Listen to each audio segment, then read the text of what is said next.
स्वाध्याय 1.3 જોયું। આજે આપણે સ્વાધ્યાય 1.4 લઈશું। ગઈકાલે ઋણ અને ધન સંખ્યાઓના ગુણાકાર વિશે શીખ્યા। ધન અને ઋણ સંખ્યાઓના ગુણાકાર વિશે પણ શીખ્યા। માઈનસ માઈનસ પ્લસ એકી સંખ્યામાં ઋણ હોય તો એનો જવાબ ઋણ બને અને એકી સંખ્યામાં ઋણની સંખ્યા હોય એकीમાં તો એનો જવાબ ધન બને છે। એવું બધું જાણી લીધું। હવે આજે ભાગાકાર વિશે છે। એક્ઝામ્પલ 1 નીચે આપણે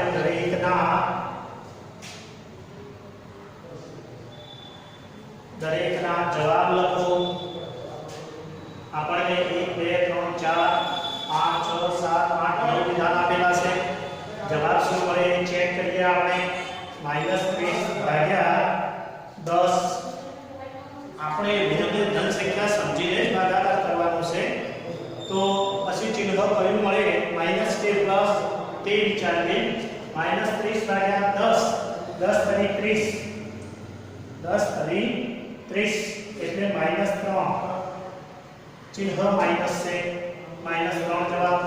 બી નંબર 50 ભાગ્યા -5 -50 નો 5 વડે ભાગાકાર ચિહ્ન કયું મળે તે પણ આપણે વિચારીએ। 5 × 50 10 અને નીચે માઈનસ વધે એટલે -1 ગણાય। એ માઈનસ ઉપર જતું રહે અંશમાં એટલે આપણને મળશે -10। તો બીજાનો જવાબ -10 મળે।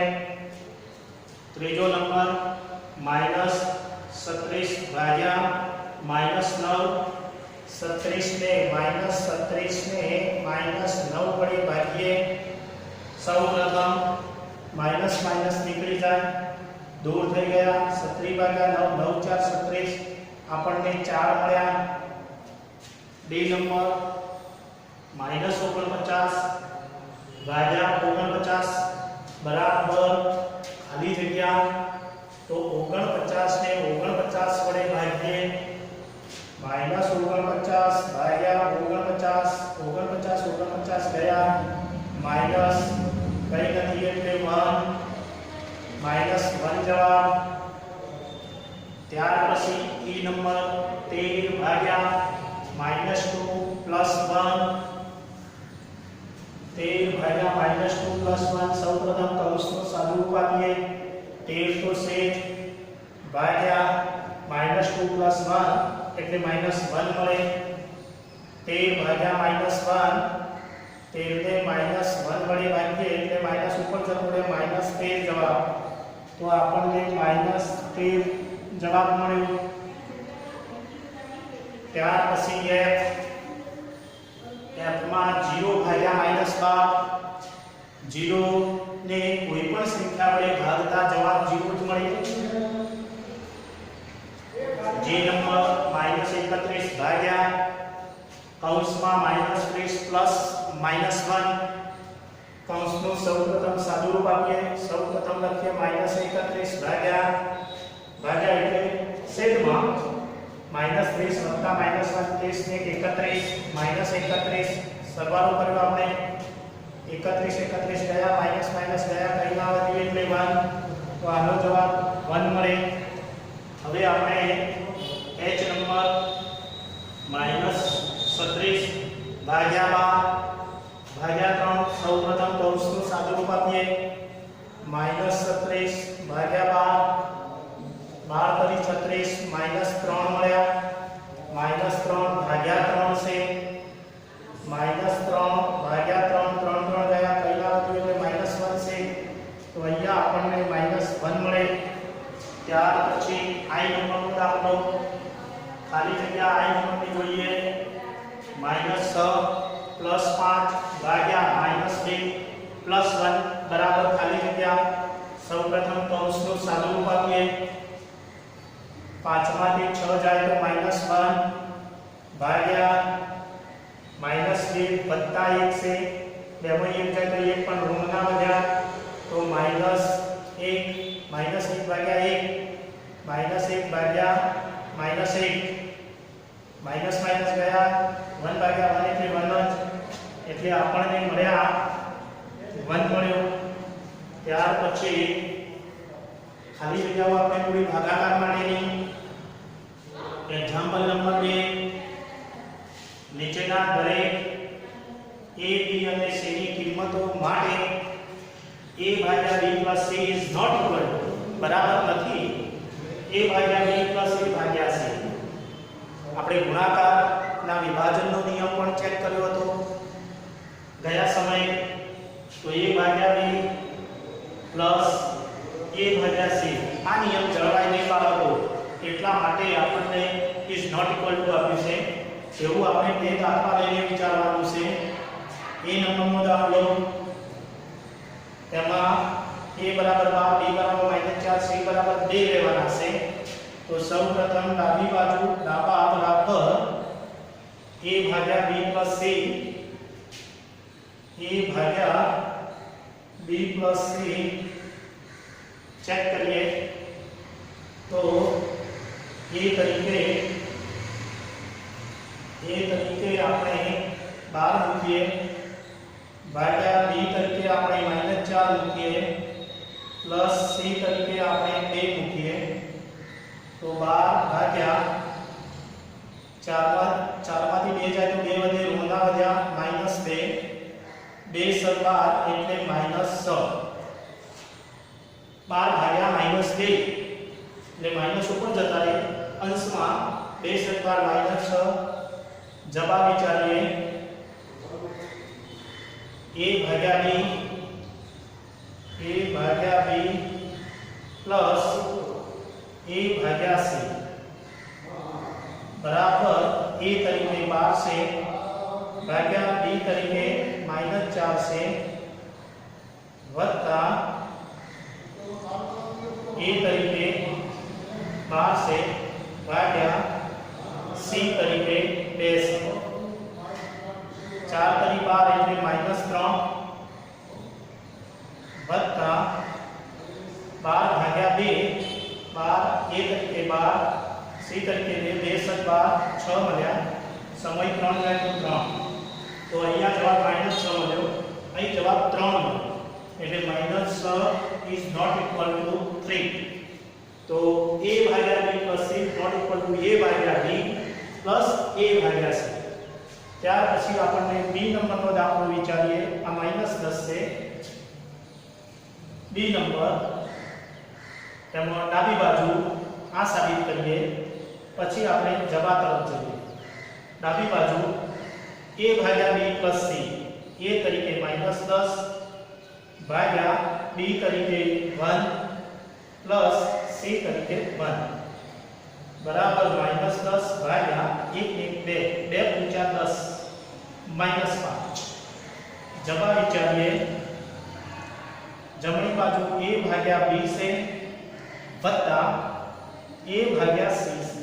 આપણી પાસે જમણી બાજુ a ભાગ્યા b વત્તા a ભાગ્યા c a તરીકે -10 ભાગ્યા b તરીકે 1 વત્તા a તરીકે -10 ભાગ્યા c તરીકે 1. તો -10 ભાગ્યા 1 એટલે -10 વત્તા -10 ભાગ્યા 1 એટલે -10 -10 વત્તા -10 -20. અહીંયા -5 મળ્યા. -5 ઇઝ નોટ ઇક્વલ ટુ -20 એટલે a ભાગ્યા b + c is not equal to a ભાગ્યા b + a ભાગ્યા c. બંને દાખલા a અને b સાબિત કર્યા. એક્ઝામ્પલ નંબર 3 ખાલી જગ્યા પૂરો a b c d e f g અને h ખાલી જગ્યામાં શું મળે તે આપણે વિચારીએ. 369 ભાગ્યા કેટલા મૂકીએ તો બરાબર 369. તો તમને તરત જ બાળકો ખબર પડશે એટલે 369 ભાગ્યા 1 મૂકીએ તો આપણને 369 મળે. -75 ભાગ્યા ખાલી જગ્યા બરાબર -1. અહીંયા -1 લાવવાનો છે જવાબ. તો અહીંયા આપણે કેટલા મૂકીશું? 75. 75 ભાગ્યા 75 નીકળી જાય -1 જવાબ. -206 ભાગ્યા ખાલી જગ્યા બરાબર 1. -206 છે અહીંયા ધન 1 જવાબ મેળવવાનો છે. તો -206 ને -206 વડે ભાગીએ એટલે 206 206 નીકળી જાય, માઈનસ માઈનસ પ્લસ થઈ જાય એટલે આપણને 1 જવાબ મળે. ડી નંબર -87 ભાગ્યા ખાલી જગ્યા બરાબર 87. તો આપણે 87 જવાબ આપવાનો છે. તો અહીં કેટલા મૂકીશું? માઈનસ અહીંયા છે એટલે -1 મૂકીએ તો માઈનસ માઈનસ પ્લસ થઈ જાય. 87 ભાગ્યા 1 એટલે 87.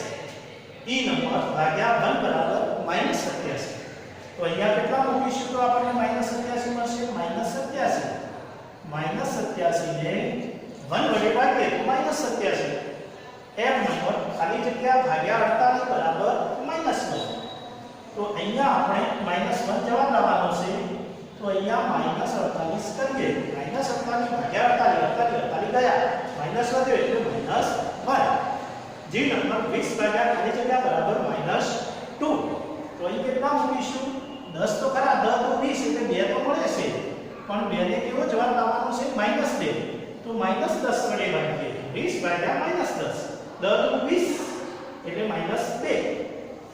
h નંબર ખાલી જગ્યા ભાગ્યા 4 બરાબર -3. તો અહીં કેટલા મૂકીએ તો આપણને -3 મળે. તો કેટલા મૂકીએ? 12 મૂકીએ. 4 તરી 12. 4 તરી 12. 12 ભાગ્યા 4 એટલે 4 તરી 12 3 મળી ગયા. તો કેવા છે? માઈનસ. તો 12 ને શું બનાવવાનો? માઈનસ. -12 ભાગ્યા 4 4 તરી 12 -3. આપણે એક્ઝામ્પલ નંબર 2 ની ખાલી જગ્યાઓ પૂરી. હવે આપણે બાળકો આગળ એક્ઝામ્પલ નંબર 4 જોઈએ. પૂર્ણાંક સંખ્યા એવી 5 જોડ લખો જેથી a ભાગ્યા b બરાબર -3 થાય. આવી એક જોડ આપણને આપેલી છે 6 2 છે, કારણ કે 6 ભાગ્યા -2 બરાબર -3. 2 તરી 6 એટલે -3 મળે. તો ખરેખર તો બાળકો આવી આપણે અસંખ્ય જોડ લખી શકીએ, કારણ કે આપણે ફક્ત એટલું જ વિચારવાનું છે a ભાગ્યા b બરાબર -3 જવાબ મળે. તો આપણે કેટલી જોડ લખીએ તો વિચારીએ. a ભાગ્યા b બરાબર -3 મળવા જોઈએ. a ભાગ્યા b બરાબર -3.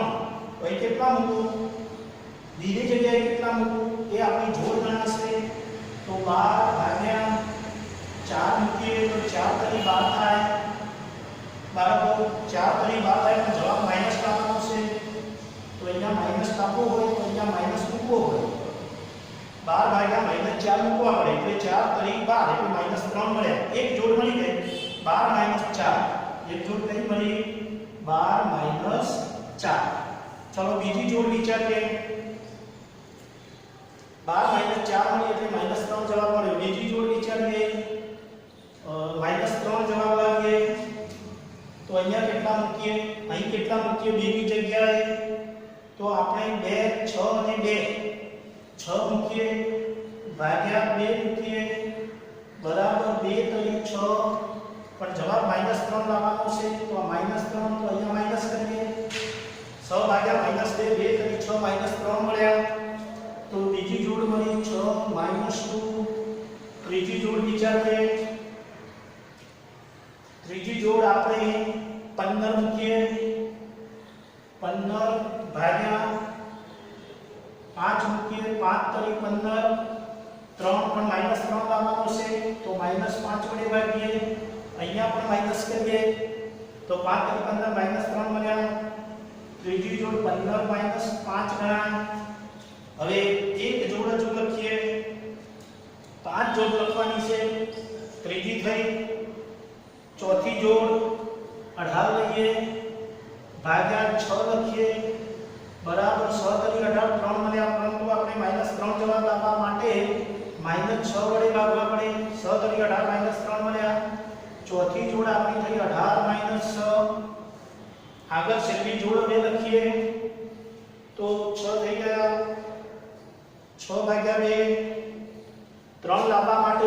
ભાગ્યા ડી એ તરીકે 20 20 ના ઘડિયાનો 3 વડે ભાગીએ તો નહીં મળે 21 લઈએ 21 ભાગ્યા 7 7 કરીએ -3 લાવવા માટે -7 વડે 7 કરી 21 - 3 મળ્યા એક જોડ મળી ગઈ આપણને પાંચમી 21 - 7 તો આ રીતે આપણે 5 જોડ લઈ તો હવે બાળકો એક્ઝામ્પલ નંબર 5 6 7 ગૃહ કાર્યમાં કરવાના શાળા ખુલે ત્યારે આપણે જોવામાં આવશે